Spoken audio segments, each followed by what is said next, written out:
귀한 성탄 찬양 감사합니다. 하나님께서 이 찬양을 또 기쁘게 오늘도 받아주신 줄로 믿습니다.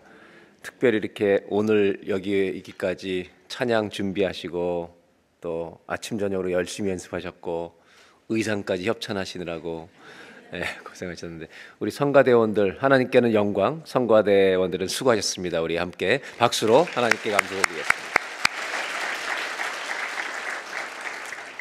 크리스마스 이 기분이 마음이 확 오는 것 같아요. 선물은 받으셨나요? 아직 안 받으신 거죠? 네.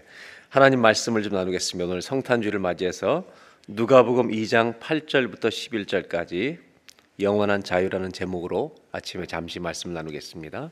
누가복음 2장 8절부터 11절입니다. 우리 다 같이 함께 봉독하도록 하겠습니다. 그 지역의 목자들이 주의 사자가 곁에 서고 주의 영광이 그들을 두루비침에 크게 무서워하는지라. 천사가 이르되 무서워하지 말라. 보라, 내가 온 백성에게 미칠 큰 기쁨의 좋은 소식을 너희에게 전하노라. 오늘 다윗의 동네에 너희를 위하여 구주가 나셨으니 곧 그리스도 주시니라. 아멘.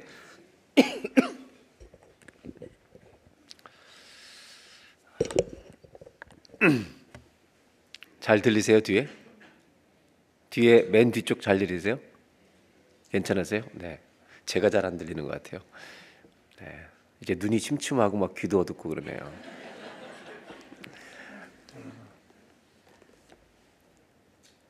성탄 선물을 혹시 올해 못 받으실 것 같으면 한번 손 들어 보실래요? 나는 올해 성탄 선물을 못 받을 것 같다. 국물도 없을 것 같다. 걱정하지 마시죠. 저를 한번 따라 하실까요? 우리의 최고의 성탄 선물은 예수님이십니다. 아멘. 옆에 분하고 인사하실 때 메리 크리스마스 하시고요. 선물을 이미 받았습니다. 한번 인사하겠습니다. 메리 크리스마스. 매년 성탄절을 맞이하는데 올해 성탄절을 맞이하면서 제 마음속에 개인적으로 우리 교우님들과 어떤 성탄절을 맞이하면 좋겠나 이런 생각을 하는 중에 이런 마음이 들었습니다. 우리 마음이 깨끗해지는 성탄절이 되면 좋겠다. 다 분주하고 이렇게 흥분하는 계절인데 우리의 속사람이 깨끗해지는 성탄절이 되면 얼마나 좋을까. 오늘 그래서 예수님이 오신 이날 말씀을 통해서 그 의미를 좀 생각해 보려고 합니다. 그래서 저와 여러분에게 주님의 은혜를 기억하면서 우리의 속사람이 더 깨끗해져가는 특별한 성탄절 2018년 되시기를 주의 이름으로 축복합니다. 오늘 성경의 10절에 보면 이렇게 말씀이 되어 있습니다. 10절에 천사가 이르되 무서워하지 말라. 보라, 내가 온 백성에게 미칠 큰 기쁨의 좋은 소식을 너희에게 전하노라. 성탄절에 이 말씀의 제일 중요한 표현은 온 백성에게 미칠 큰 기쁨의 좋은 소식이라는 겁니다. 여러분, 예수님은 모든 사람에게 기쁜 소식인 줄로 믿습니다. 이 복음입니다. 예수님이 복음이십니다. 그 다음에 11절에 이렇게 말합니다. 오늘 다윗의 동네에 누구를 위하여? 우리를 위하여? 나를 위하여 구주가 나셨다는 것입니다. 아멘입니다. 오늘은 우리를 위해 예수님이 오신 날인 줄로 믿습니다. 성경은 이것이 가장 크리스마스 때 중요한 메시지라고 말하고 있습니다. 온 백성에 전할 기쁜 소식, 그리고 또 하나는 그것이 우리를 위하여 구주가 태어나셨다는 것입니다. 우리가 잘 아는 마태복음 1장에 예수님이 오시기 전에 예수님의 잉태에 대해서 약속하시면서 하나님이 하신 말씀이, 천사를 통해 주신 말씀이 아들을 낳으리니 그 이름을 예수라 하라. 이는 자기 백성을 죄에서 구원할 자다. 결국 이 모든 초점이 예수님의 구원의 초점이 맞춰져 있다는 겁니다. 성탄절은요, 우리를 구원하기 위해서 오신 날인 줄로 믿습니다. 그래서 요한복음 20장 31절에 요한복음 전체의 목적을 이렇게 정리하고 있습니다. 사도 요한은 한번 다 같이 한번 읽겠습니다. 오직 이것을 기록함은 너희로 예수께서 하나님의 아들 그리스도이심을 믿게 하려 하며 또 너희로 믿고 그 이름을 힘입어 생명을 얻게 하려 함이니라. 아멘. 요한복음 전체의 목적이 예수님이 하나님의 아들 그리스도이심을 믿게 하고 그것을 믿어서 우리로 그냥 생명이 아니라 영원한 생명을 얻게 하려 합니다. 이것을 전해주는 게 요한복음의 목적이라는 겁니다. 로마서 6장 23절에 이렇게 말하고 있습니다. 다 같이 한번 읽겠습니다. 죄의 삭은 하나님의 은사는 그리스도 예수 우리 주 안에 있는 영생. 죄의 값이 사망입니다. 근데 하나님의 선물은 그리스도 예수 우리 주 안에 있는 영생이니라. 여러분, 예수님이 오시면 그 사람에게는 영생이라는 선물이 임할 줄로 믿습니다.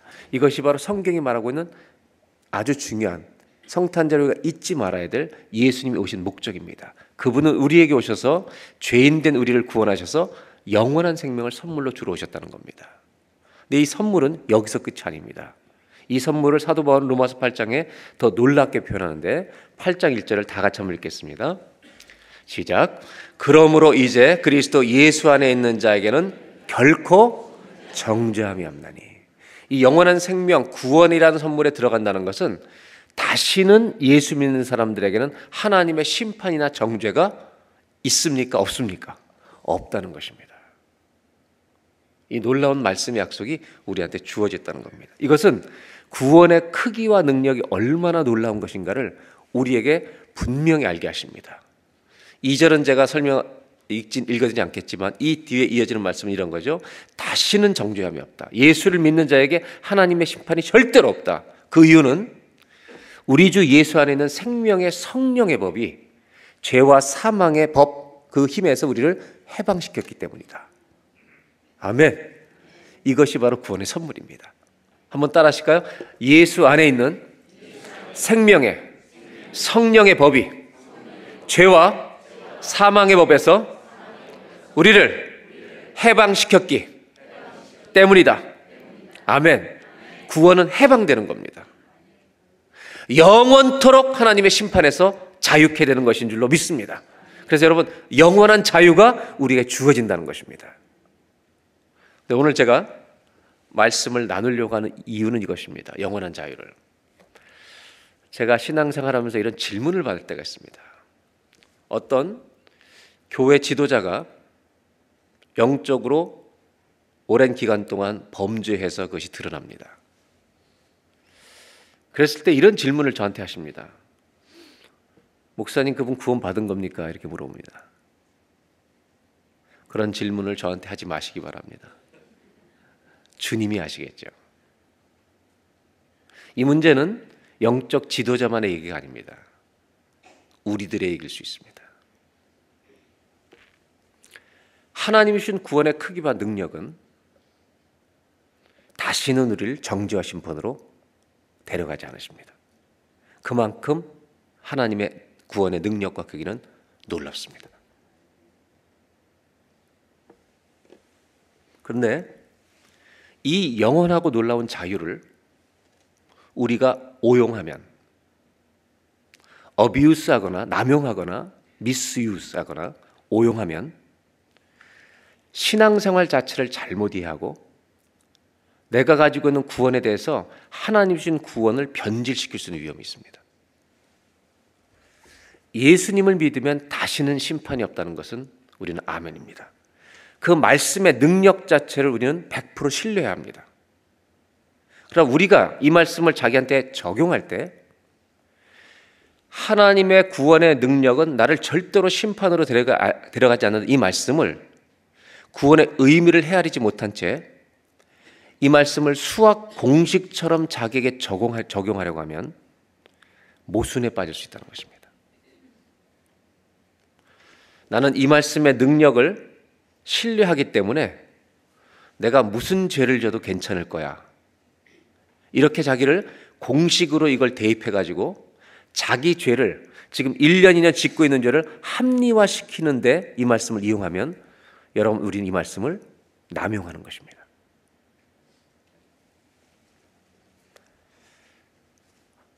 우리 안에는, 우리 가슴속 안에는 죄를 짓고 싶은 본능이 늘 살아있기 때문입니다. 그래서 이 말씀을 공식처럼 적용하면 위험해집니다. 신앙생활을 잘못하게 됩니다. 심지어 죄인 줄 알면서도 포기하고 싶지 않은 죄가 있습니다. 그러면서 나는 구원받은 사람이란 것을 이 말씀 붙들고 공식처럼 적용해서 두 개를 같이 가려고 하는 것입니다. 저는 여전히 구원의 능력 자체는 우리가 의심이 없고 손상이 없다는 거 아셔야 합니다. 문제는 이 구원을 자기의 삶에 이기적으로 합리화시키려고 적용하라는 우리의 태도의 문제가 있다는 겁니다. 죄는 글자가 아닙니다. 죄는 지식이 아닙니다. 여러분, 죄는요, 파워풀한 것입니다. 죄는 얼마나 센지 모릅니다. 죄는 능력입니다. 우리 안에 선한 본능도 있지만 죄악된 본능이 나를 이끌어갈 때는 제어 장치가 없습니다. 심지어 내가 계획했던 모든 계획을 다 포기하고 거짓말을 하면서까지도 우리는 그 죄를 질 수 있는 가능성이 있는 사람들입니다. 그렇게 하면 내 인생이 앞으로 망쳐질지도 모른다는 걸 알면서도 죄는요, 우리가 그 일을 하게 하고 가게 할 만큼 능력이 있습니다. 그렇다면 우리는 오늘 성탄절을 맞이해서 예수를 믿는 우리들에 대해서 좀 생각해 보자는 겁니다. 구원받은 우리들이 만약 어떤 죄를 짓고 그 죄에 한 달, 두 달, 세 달 계속해서 빠져서 지낸다면, 넘어질 때가 있다면, 거기서 못 나오고 있다면 그 사람은요, 지금 죄의 능력을 경험하고 있는 것입니다. 죄가 얼마나 파워풀한 건지 자기 삶에서 보고 있는 겁니다. 이때 예수를 믿는 사람이라면 이 사람에게 필요한 것은 뭘까요? 우리는 정답을 압니다. 그런데 만약 이 사람이 이 죄를 지키고 계속 죄를 짓고 싶은데 구원은 손상받고 싶지 않는다면 이 사람이 할 수 있는 말은 이것입니다. 예수를 믿는 자에게는 정죄함이 없습니다. 아멘? 아멘? 근데 그 사람이 그 말을 만약 자기 죄를 지키려고 한다면 구원의 능력 자체는 여전히 동일하지만 이 사람에게는 문제가 있는 겁니다. 왜? 구원의 능력과 자기 삶을 분리시키기 때문입니다. 이런 실수를 누구든지 범할 수 있습니다. 내 죄를 내가 계속 짓고 싶은 겁니다. 그래서 그 사람에게 이 구원이라고 하는 능력이 수학 공식으로 전락해버리는 겁니다. 그렇게 해서라도 내가 구원받았다는 것을 주장하고 싶은 겁니다. 그럼 성경이 말하고 있는 복음, 예수님이 오셔서 주시는 구원은 뭘까? 왜냐하면 이것이 기쁜 소식이라 했는데, 죄인은 우리를 위해서 오신 것이라고 했는데, 여러분, 주님의 구원은 내 죄악된 삶을 지키는데, 구원을 보장받는데 이용하라고 주신 구원이 아닙니다. 성경이 말하고 있는 예수님이 오신 우리에게 주신 이 구원은 나를 죄에서 건지실 뿐만 아니라 오늘도 내 삶에서 여러분 나를 변화시키는 능력이어야만 구원인 줄로 믿습니다. 여러분, 구원은 죄의 그 무거운 짐에서, 죄의 심판에서 건져내는 능력만이 아니라 이 구원은 여전히 오늘도 살아서 나를 고치시는 구원의 능력도 포함되어 있는 구원인 줄로 믿습니다. 이것도 우리에게 적용해야만 바른 구원관을 가질 수 있다는 것입니다. 그렇다면 성경은 이렇게 한 달, 두 달, 세 달 이상 이런 동일한 죄에 빠져서 죄를 포기하고 싶지 않은 사람에게 성경이 말하고 싶은 것은 정죄함이 없다는 말을 여전히 동일하게 맞지만 성경이 그 사람에게 하고 싶은 말은 주님께 빨리 돌아오라는 것입니다. 하나님, 내가 넘어졌습니다. 구원이 내 안에서 역사하게 하라는 것입니다. 내가 그 죄를 고백함으로 말미암아 내가 죄를 고백하는 순간 여러분, 죄는 무력해질 줄로 믿습니다. 내가 주님 앞에 죄를 내려놓는 순간 그 죄는 힘을 잃어버린다는 겁니다. 그래서 복음은 믿는 자에게 구원을 주시는 하나님의 능력인 줄로 믿습니다. 죄에 빠져 있을 때 우리가 해야 될 것은 여러분, 고백이지 정당화가 아닙니다. 그렇다면 우리를 죄악에서 건져내시는 놀라운 능력으로 우리를 구원해 주신 하나님은 당연히 그 죄를 용서해 주시고 또 새로운 삶을 살 수 있도록 인도하시는 구원의 역사가 계속해서 우리 안에 일하고 있는 이런 놀라운 구원을 우리로 누리고 맛보게 하시지 않겠는가. 이것이 구원이 가지고 있는 과거에만 건져내신 것이 아니라 오늘도 우리 안에서 일하시는 능력의 구원인 줄로 믿습니다. 주님은 구원의 능력이 모자라서 그렇게 하라는 말이 아닙니다. 잘 생각해 보십시오. 구원의 선물을 주신 예수님은 하나님이십니다. 죄보다 크신 능력을 가지신 분이 이 죄소리를 건져내십니다. 구원을 공식처럼 생각하지 말고 이 구원을 주신 분은 거룩하신 주님이십니다. 즉 구원이란 단어는요, 죄를 싫어한다는 단어입니다. 왜? 어디로부터 구원하셨냐면 죄로부터 구원하셨기 때문입니다. 구원 안에는 주님의 성품이 담겨 있습니다. 왜 우리는 죄를 지으면서 이 죄를 돌이키기보다는 죄인도 내가 죄를 질지라도 하나님의 심판 아래 우리는 더 이상 있지 않다라는 이 구원의 능력을 자꾸 수학 공식처럼 갖다가 우리가 붙이려고 하는 것일까? 우리가 한 가지 자주 잊어버리는 것이 있습니다. 그것은 뭐냐면 구원을 주시기에 하나님은 대가를 지불하셨다는 걸 잊어버리고 있다는 겁니다. 여러분, 구원을 주실 때 주님은 그냥 주시는 게 아니라 대가를 지불하십니다. 그 커스트가 있다는 겁니다. 여러분, 우리에게 구원을 주시기 위해서 주님이 우리에게 치르신 대가, 커스트가 뭔지 아십니까? 뭐예요?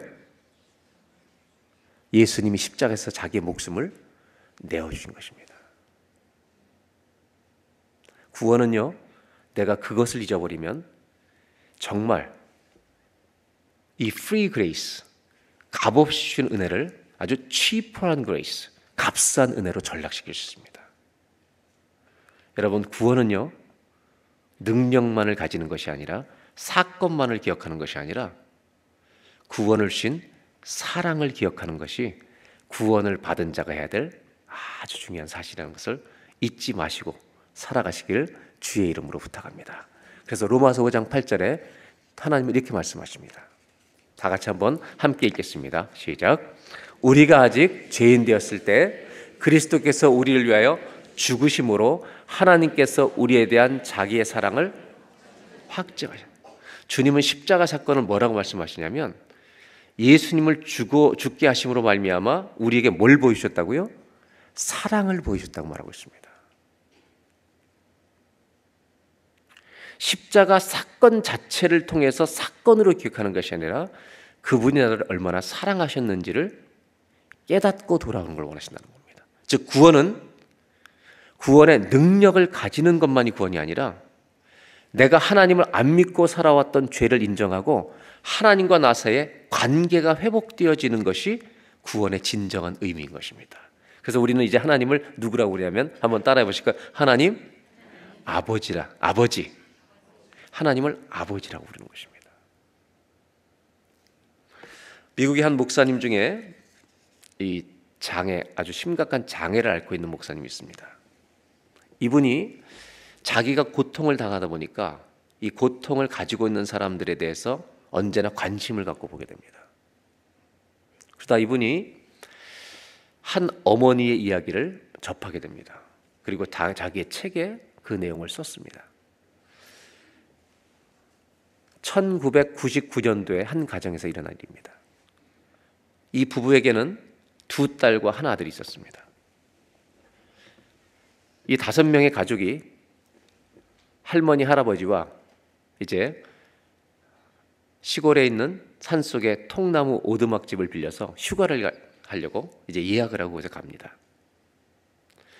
경사가 진 곳에 도착해서 차를 세우고 할아버지와 이 엄마가 내려서 이제 서명을 하러 갑니다. 가서 잠깐 사인하러 들어간 사이에, 체크인하러 들어간 사이에 자동차가 갑자기 덜컹하더니 내리막을 향해서 움직이기 시작합니다. 안에 할머니와 아이들만 타고 있었는데 놔두면 그 내리막을 지나서 벼랑 끝으로 떨어지는 것입니다. 그 순간에 소리를 듣자마자 어머니가 달려 나옵니다. 그리고 이 어머니가 한 행동을 아이들은 평생 잊지 못합니다. 이것이 이 차가 조금씩 내려가자 바로 뛰어난 엄마는 차를 멈추기 위해서 트럭 앞으로 가서 SUV 차 앞으로 가서 자기 몸을 눕혀버린 겁니다. 이 무거운 SUV는 엄마의 몸을 밟고 올라갑니다. 그리고 지나갑니다. 그 순간에 할아버지가 나와서 사이드 브레이크를 잡아서 절벽으로 떨어져 죽는 생명의 위기에서는 건짐을 받습니다. 그 차의 무게는 엄마를 죽이기에 충분했습니다. 다행히 엄마의 생명은 보존됩니다. 허리가 부러져서 평생 전신 마비로, 하체 마비로 살아야 되는 안타까운 일을 겪습니다. 이것이 세 명의 아이가 7살, 5살, 3살 때 일어난 일입니다. 그리고 17년이 지난 겁니다. 17년이 지난 어머니 날에 이 딸이 영상을 찍어서 어머니에게 인사를 보내는 것입니다. 거기에다 이렇게 썼습니다. 이 어머니는 17년 동안 당신이 휠체어에 있다고 자식을 돌본 일에 소홀한 적이 없는 엄마라고 아이들은 기억합니다. 모든 운동회, 모든 연주에 엄마는 휠체어를 타고 언제나 참석했다고 합니다. 그리고 아이들에게 가르치기를 주변 사람들이 엄마가 휠체어를 타고 있는 걸 보고 불쌍해서 쳐다보거든 그들의 눈을 똑바로 쳐다보면서 괜찮다고 말하라고 어려서부터 가르쳐줬다고 합니다. 이 아이들이 17년이 지난 어머니 날에 이렇게 썼습니다. 이렇게 말합니다. 엄마는 1999년도 사고에서 우리의 생명을 구했습니다. 99년도에 구했습니다. 그리고 쓴 말이 그러나 엄마는 하루하루 계속해서 매일 우리의 생명을 구합니다. 99년도에만 구한 게 아니고 당신의 희생이 있어서 오늘 하루하루 매일 사는 것이 당신이 매일 구해준 생명을 살고 있습니다. 라고 고백한다는 것입니다. 매일 사는 것이 매일이 엄마가 살린 날이라는 고백입니다. 희생에는요, 대가가 따릅니다. 우리가 구원을 받기까지 주님은 대가를 지불하신 것입니다. 십자가에 달려 돌아가시던 날 대가를 지불하신 것으로 끝난 것이 아니라 그 대가는 오늘도 이어집니다. 여러분, 주님은 오늘도 우리를 구원해주고 계시는 줄로 믿습니다. 구원은 이루어졌지만 내가 사는 매일의 삶에서 이 구원은 일하고 있다는 것을 잊지 마시기 바랍니다. 하나님은요, 우리를 능력으로만 구원하신 게 아닙니다. 주님은 사랑으로 구원하셨습니다. 주님은 사랑하셔서 구원하신 것입니다.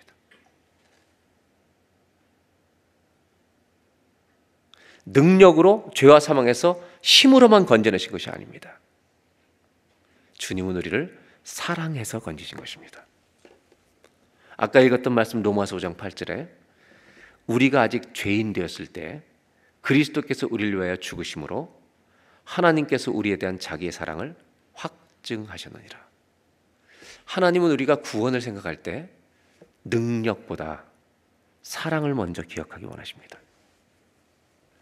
십자가와 부활의 사건을, 그 구원의 사건을 공식처럼 외우는 사람들이 아니라 나를 사랑하시는 하나님을 기억하고 살아가는 자들이 되기를 원하십니다. 하나님과 인격적인 관계 회복이 없이 구원을 내가 가지려고만 한다면 이것은 얼마나 이기적인 신앙입니까? 죄를 내가 그대로 짓고 이거를 버리지 않으면서도 주님은 나를 구원해 주실 것이라는 이 능력의 복음을 공식처럼 계속해서 적용하려는 이 주장은 얼마나 구원의 의미를, 그 숭고한 의미를 변질시키고 왜곡시키는 것입니까?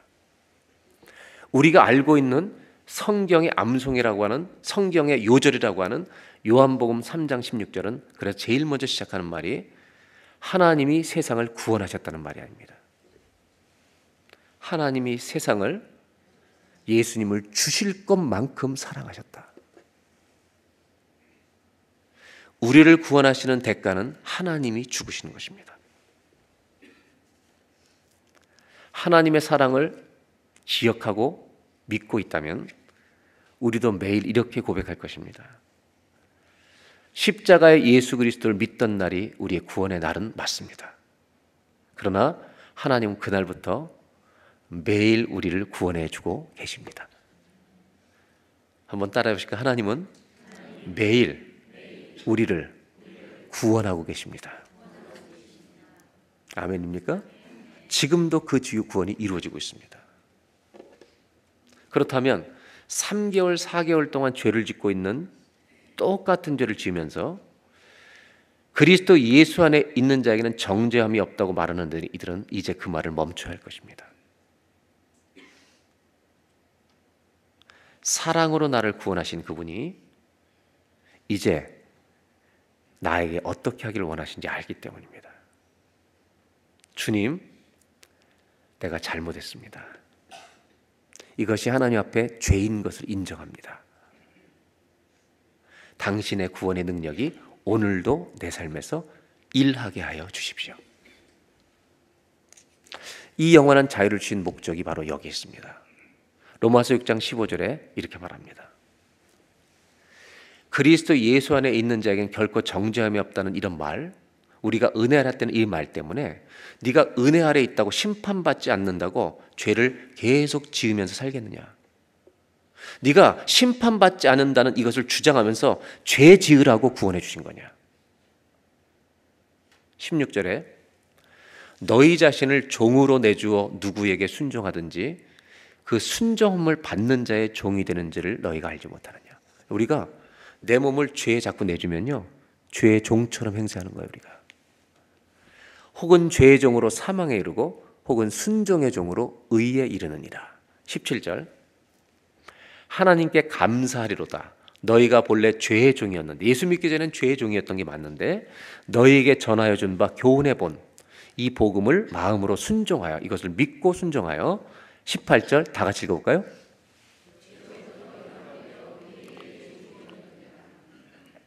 예수를 믿는다는 것은 더 이상 죄의 종이 안 되는 것입니다.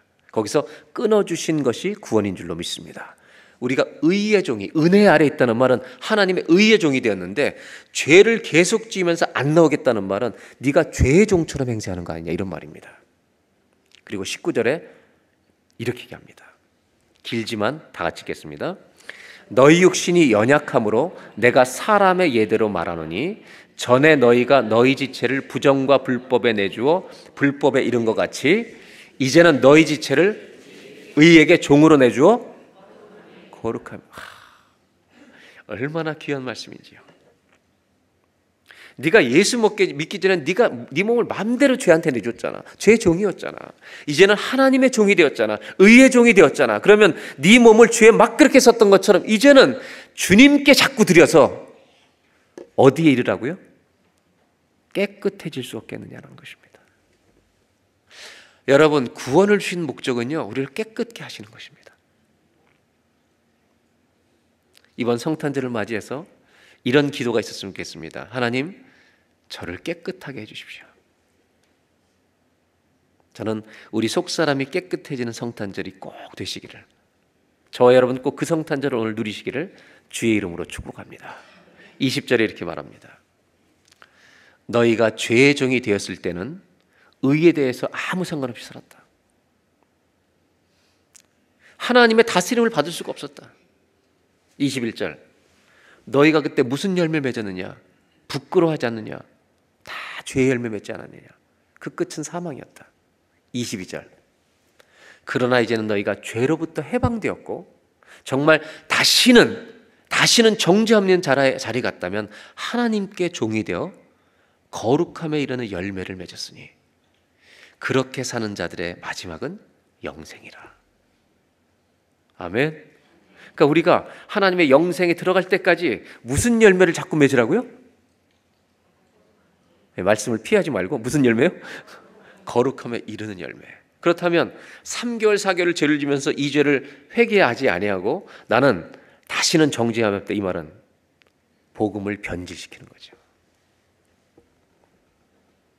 여러분, 주께서 주신 구원은요 영원합니다. 다시는 정죄로 몰아가지 않습니다. 그런데 이것을 악용하지 말라는 것입니다. 그래서 23절의 6장은 이렇게 끝납니다. 다 같이 한번 함께 봉독합니다. 시작.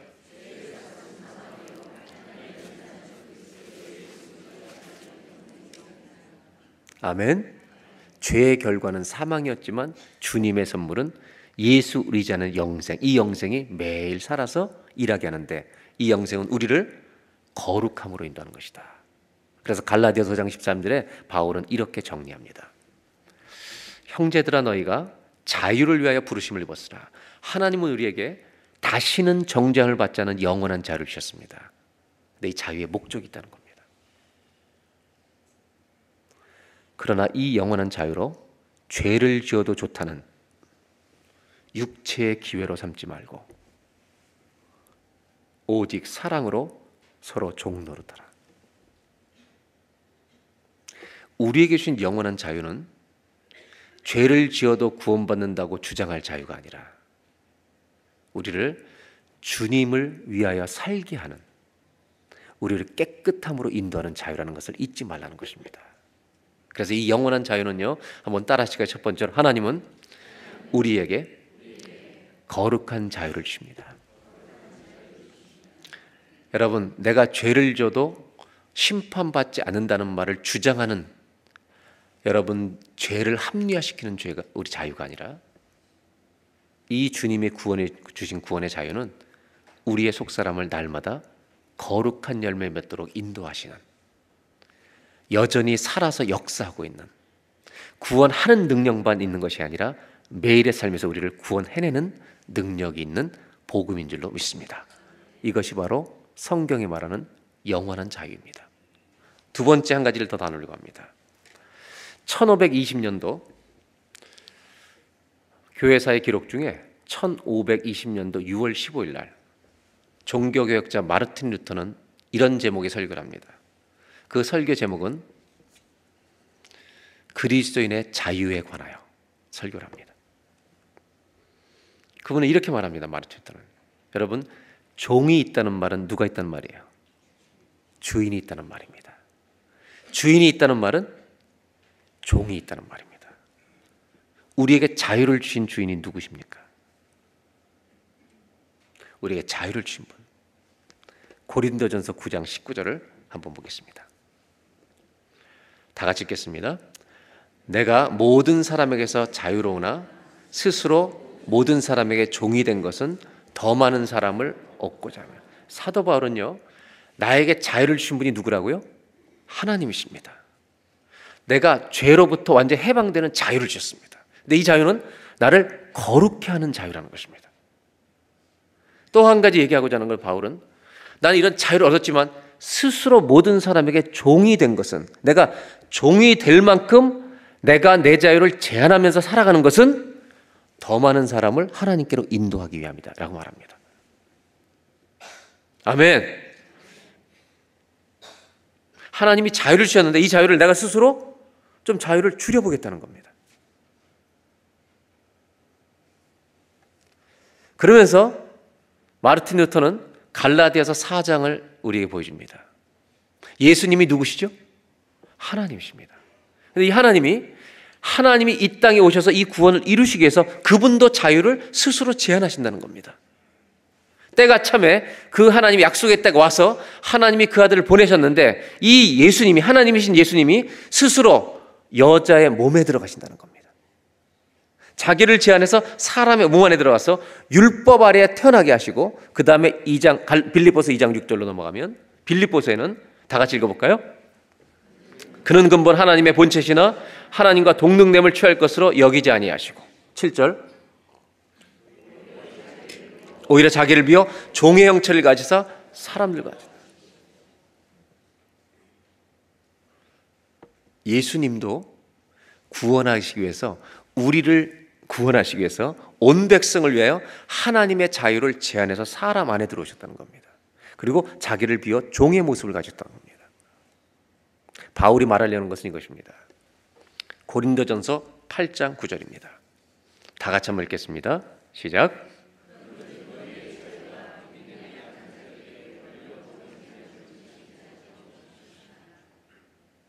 내 자유가 나는 꺼리낌이 없이 하는 죄의 문제가 아니라 자유가 믿음이 약한 자들에게 걸려 넘어지지 않도록 하라는 겁니다. 이 당시에 바울이 말한 것은 우상의 제물, 우상에 바쳐진 제물에 대한 거죠. 나는 먹어도 아무것도 괜찮다. 나는 이게 가짜인데. 그래서 먹는 사람도 있다는 겁니다. 근데 우상을 섬기던 사람은 먹기가 꺼리낌 하다는 겁니다. 이 두 가지는 죄가 아닙니다. 다 안 먹어도 주를 위하여, 먹어도 주를 위하여 한다는 겁니다. 맞습니까? 다 괜찮다는 겁니다. 그런데 만일 당신이 우상을 먹는데 괜찮은 사람인데 옆에 있는 사람은 최근에 우상 믿다가 와가지고 저거 싫어하는 사람인데 내가 일부러 그 사람한테 먹어봐 막 이렇게 공격적으로 접하는 게 아니라 내가 그 사람을 보호하기 위해서 상처가 안 받도록 내가 이 먹을 수 있는 자유를 제한하는 이유는 저 사람을 얻기 위함이다. 이것을 설명하는 겁니다. 이거를 저는 이렇게 표현하고 싶어요. 하나님 주신 자유의 목적 중에 하나는요, 이 자유를 우리 스스로 제한해야 될 때가 있다는 겁니다. 그래서 뭐라고 저는 부르고 싶냐면 불편한 자유가 있다는 겁니다. 어머니는요, 먹고 싶은 걸 다 안 먹습니다. 집에서 불고기가 막 있을 때 식구가 7명인데 3인분밖에 없으면 어머니 이렇게 말하죠. 젓갈 들고 다 손 쳐라. 아빠 드시고 나가 먹은 다음에 남은 거 먹어라. 이렇게 어머니 얘기하지 않고 나는 고기를 원래부터 안 좋아한다. 자유를 제한하는 겁니다. 왜? 자식들이 잘 먹는 게 기쁨이니까. 나나이모의 덩칸 지역에 꽤 한국에도 잘 알려진 지금 기독교 작가 중에 한 사람이 있어요. 마크 부캐넌이라는 분입니다. 우리 조용한 선교사님이 지금 사역하시는 곳 근처에 있는 백은교 목사님이었습니다. 이분이 쓴 책 중에 당신이 목회하던 교회에서 찬양 사역을 열심히 하던 자매가 영적으로 지친 중에 일어난 일을 소개해 줍니다. 사역을 열심히 하다가 사역만 하는 게 아니라 가정일 돌봐야죠. 자기 잡 있죠. 하다가 영적으로 너무 지친 겁니다. 너무 지쳐서 집에서 좀 쉬고 있는데 마음이 힘들어서 유리창에 자기 딸 8살짜리 아들이 딸이 아니라 아들이 창문에 적어놓은 걸 보게 됩니다. 근데 뭘 적어놨냐면 8개의 단어가 적어 있더래요. 잘 보니까 사랑, 희락, 화평, 아니 9개죠. 오래 참음, 자비, 양선, 충성, 온유. 이 절제라는 걸 딱 보는 순간 신앙생활에 저게 참 중요한 건데 내가 이 주님의 이것을 더 성령의 열매를 중요하게 하게 되는데 그러면서 정신이 버떡 나는 순간 그 9개 단어 옆에 이 아이가 실수로 써놓은 영어를 자기 나름대로 써놓은 거를 보게 됐답니다. 그건 이겁니다. 서로 사랑하라. 한번 볼까요? 영어에 서로 사랑하라, love one another. 이게 본문인데 8살짜리 아들이 이걸 잘못 쓴 겁니다. 다르게. 근데 이 미닝이 너무 기가 막히더라고요. 서로 사랑하라. 근데 이걸 어떻게 쓰냐면 볼까요? love one another. 사랑은 다른 사람을 얻습니다. 이걸 보는 순간 모든 침체에서 벗어났다고 합니다. 나 자신이 주님의 사랑으로 얻은 사람입니다. 맞습니까? 한번 따라하시고 나는 선택받은 사람이다. 아멘입니까? 우린 선택받았습니다. 뭘로 선택받았냐면 주님이 사랑으로 나를 선택하신 것입니다. 더 놀라운 것은 이것입니다. 우리가 실수할 때가 있습니다. 잘못할 때가 있습니다. 근데 우리가 잘못했을 때 우리 하나님의 은혜는 얼마나 크냐면 우리가 잘못한 행동에 대해서 주님이 그 다음날 그 결과로 느낌과 반응으로 오시는 게 아니라 우리가 잘못했을 때도 불구하고 주의 사랑은 날마다 새로운 줄로 믿습니다. 우리의 결과 때문에 우리의 정체성을 규정하지 않으시고요, 늘 한결같은 사랑으로 내 자녀라고 대해주시는 이것이 하나님의 은혜의 경이로움이라는 것입니다. 예수님은 바울에게 이 사랑을 깨닫게 하십니다. 진짜 우리가 하나님의 사랑을 아는 사람이라면 많은 사람들을 얻기 위해서 내가 스스로 자유를 제한하는 길을 택한다는 겁니다. 이 불편한 자유, 그 불편한 자유를 선택하는 목적은 무엇이냐 하면, 저는 이 표현 하나를 나누고 싶어서 설명을 드린 겁니다. 내가 이 불편한 자유를 통해서 사람을 얻어서 하나님께 인도하려는 이것, 이 결과는 도대체 이 불편한 자유는 어떤 목적을 위한 것인가? 로마서 8장 21절에 이런 단어가 있어 제가 여러분과 나누고 싶은 겁니다. 그 바라는 것은 피조물도 썩어짐의 종노릇한 데서 해방되어 하나님의 자녀들의 이런 자유가 있습니다. 무슨 자유예요? 영광의 자유. 영어로는요, The glorious freedom. 내가 죄를 마음 놓고 지어도 하나님 나를 구원하실 거라 이렇게 우기는 자유가 아니라, 오히려 내 자유를 절제하고 다른 사람한테 상처가 주는 자유를 발휘하지 않아서 다른 사람을 얻음을 통해 하나님께 드리는 자유는요, 저는 영광의 자유인 줄로 믿습니다. 하나님이 주시는 이 영원한 자유는 내 죄를 마음 놓고 짓게 하시는 자유가 아닙니다. 오히려 내가 자유를 절제해서 다른 사람들 하나님 앞에 인도해내는 이 영광스러운 자유, 이것이 주님이 주신 영원한 자유인 줄로 믿습니다. 오늘 마지막 두 번째만 나누겠습니다. 한번 따라 하실까요? 하나님은 우리에게 영광스러운 자유를 주십니다. 성탄을 맞이하면서 제 마음속에 그냥 개인적인 작은 고백과 결단이 있다면, 불편한 자유를 선택할 수 있는 믿음이 필요하다는 것입니다. 내가 해도 되는 자유함이 있는, 죄의 문제가 아니지만 혹시라도 믿음이 연약한 자들이 힘들어할 일이 있다면 절제할 수 있는 자유. 얼마나 값진 자유함입니까?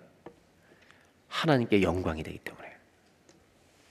하나님의 영광을 꿈꾸는 사람은 불편한 자유를 선택할 수 있는 은혜가 있을 줄로 믿습니다. 예수님이 말씀하셨습니다. 요한복음 8장 32절에 진리를 알지니 진리가 너희를 자유롭게 하리라. 근데 이 말씀으로 끝내지 않으시고요, 36절에 다 같이 한번 읽겠습니다. 그러므로 아들이 너희를 자유롭게 하면 너희가 참으로 자유로우리라. 여러분, 우리가 불편한 것처럼 사는데도요, 주님께서 자유를 주시면 자유로운 것입니다. 이 자유가 우리에게 있는가? 불편해질 수 있는 자유가 우리에게 있는가?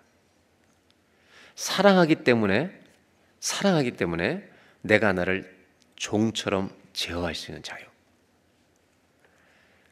예수님이 어떤 몸을 가지고 오셨냐면요, 종의 모양을 가지고 자유를 제한해서 우리에게 오셨습니다. 오늘 크리스마스에 제가 이 말씀을 드리고 싶습니다. 이제 우리가 하나님을 사랑할 차례입니다. 기도하겠습니다.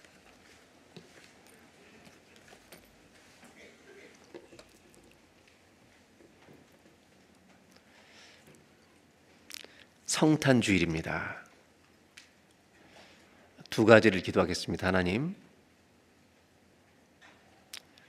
속이, 우리의 마음이 깨끗한 그리스도인이 되게 하여 주십시오. 속 사람이 깨끗해지는 성탄절이 되게 하여 주십시오. 두 번째 기도입니다. 하나님은 우리를 구원하시기 위해서 자유를 제한하셨습니다. 여자의 몸으로 오십니다. 그 안에 사람의 몸을 입고 종의 모양을 가지고 오십니다. 그렇게 사랑하셔서 우리를 구원하셨습니다. 한 가지 더 기도하는 것은 이 사랑의 자유, 사랑하기 때문에 스스로를 제한하는 불편함을 택하는 이 자유는 영광스러운 자유를 알기 때문입니다. 두 번째 기도는 하나님, 이제 우리가 주님을 사랑할 차례입니다. 불편한 자유를 선택하면서 주님을 사랑할 수 있도록 이 성탄절에 이 은혜를 우리에게 베풀어 주옵소서. 다 같이 잠시 기도하겠습니다. 하나님, 온 백성을 위하여 예수님이 오신 날입니다. 온 백성을 위하여 예수님이 오신 날입니다. 오늘 이 시간에 두 가지를 기도합니다. 우리의 속사람이 깨끗한 사람이 되게 하여 주십시오. 하나님, 내 죄를 붙들고 유지하기 위해서 예수 믿는 자에게는 정죄함이 없다고 우기는 사람이 아니라 정죄함이 다시는 없도록 주신 그 큰 구원은 우리를 거룩한 열매 맺으라고, 죄의 열매를 맺던 우리들이 하나님이 기뻐하신 열매를 맺으라고 주신 은혜요 자유인 줄 믿사오니 속사람이 깨끗해진 은혜를 우리에게 꼭 허락하여 주옵소서.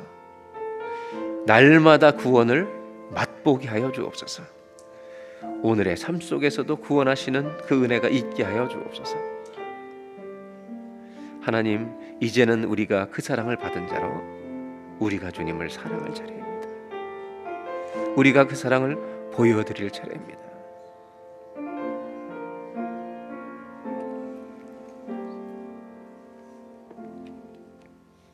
하나님 아버지,